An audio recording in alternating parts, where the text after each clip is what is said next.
Pawn shop owners, what was the most illegal thing a customer had brought to your shop? I don't like pawn shops. My buddy had his surfboard stolen. A few weeks later he found his board in a pawn shop. My buddy approached the staff and said it was his and it had been stolen. The staff then told him he had to buy the board if he wanted it back. The police were called because the board was reported stolen. Upon the arrival of the police, my buddy learned that he still had to buy the board if he wanted it back and then file a claim with the state to get his money back. Why does the state cover pawn shops selling stolen goods? My time to shine. My house was broken into years back. They stole very particular items: my mom's laptop, which was hidden under the couch, our great-grandmother's jewelry and such. My laptop, Wacom pen tablet and iPad were all sitting on the kitchen table. The only thing they took was my iPad and a pen to my Wacom tablet. They left my laptop and the Wacom pen tablet. Remember these points for later. The cops couldn't find any good prints to run through the database and no one was immediately found as a suspect. Fast forward a few months, my brother, who manages one of the biggest pawn shops in our city, calls me to tell me that some guy just tried to pawn my iPad. The dude hands the iPad to my brother. Brother turns it on and the home screen is set to a picture of me and my nephew. Brother tells dude that he has to take it to the back and check the serial numbers after getting the guy's driver's license. Brother calls cops and then comes back out to tell guy he has to keep the iPad because it's stolen property. Dude books it out of there, but he wasn't very bright. My brother has all of his personal information. The cops did an investigation and come to find out, this dude is the head of a large drug/theft ring. His cronies steal things, they have to give him the stolen goods and he gives them the drugs. Well, a few more months go by and we find out that our mom's best friend's boyfriend was the guy who had put the hit on our house. He had an oxy problem due to a bad back surgery and a drug-dealing doctor. When the doc cut the supply, he turned to other means. It wasn't him that broke in or stole our stuff, however, he knew I used my computer for my job and made sure they left my laptop and stole my mom's. He and his boss, along with multiple other addicts/career thieves, were brought down by my iPad. The cops said they had broken into an estimated 300 plus homes and had stolen millions of dollars in property. Story from the 90s. My Fender Stratocaster was stolen and I reported it. Couple years passed and an officer called me. Off, your guitar serial number showed up at a pawn shop. Me, great. So you know who stole it? Off, the guy who sold it to pawn shop said it was a present from his girlfriend, but she died. Me, okay?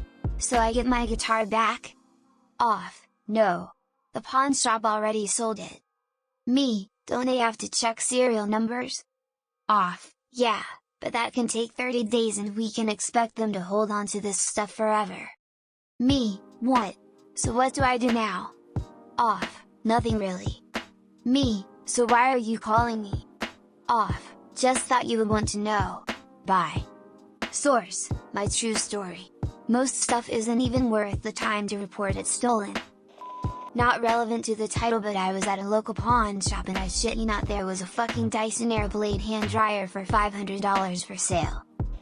Not a pawn shop, but someone brought in 100 plus stolen brass flower urn to a local scrap yard.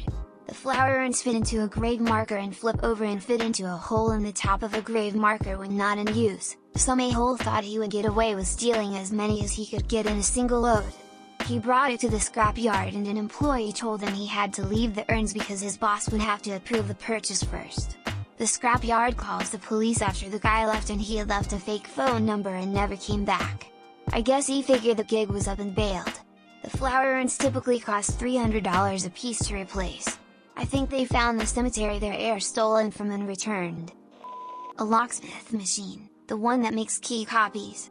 We didn't know it was illegal until we tried to put it out for sale. I live near Airbase, someone about to get kicked out sold his radio equipment and a local drunk bought it from the local pawn shop. Turned out a bunch of classified channels were programmed and the drunk was talking to pilots. The FBI showed up over that one and confiscated everything. Former gun shop employee here. When I was a new kid, someone tried to pawn a machine gun. Not Lyco, this is a rifle that has select fire capability. This kid brought in a 1919 belt-fed machine gun. The kind they mount inside World War II tanks to shoot at Germans. Felt like out of Street Kings when Keanu opens the trunk and shows the Korean dudes a M2 heavy machine gun. At first I thought it was prank from my new co-workers, a mock-up, or a semi-auto only. Guy was asking for full cash out, no paperwork. Red flag. As soon as I pulled the bolt back, it was very apparent this gun is not a normal semi-automatic. Red flag 2. Held the kid at the counter while a colleague dialed the police. Told the dude we could cut him a check or he could wait for my boss to come down and cash him out. Police came and took him away. I'm purposefully eliminating a lot of details because the case happened in a pretty small town. The kid was a gangster wannabe and stole a gun. He thought that the gun shop could be used to fence it because it's collectible and the rednecks there wouldn't let it go to the feds. I was a victim here.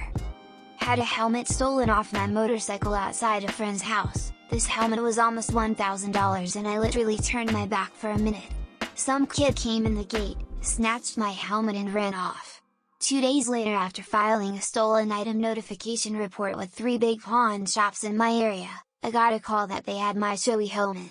I went to get it and the lady from the shop was waiting with an officer. She said as soon as the kid was told to wait that it matched the description of a stolen item, the kid bolted. He left his ID on the counter along with my helmet. 3 months later I got a summons for court and find out the 20-year-old kid had drugs on school property, probation and possession of a firearm underage along with a few others.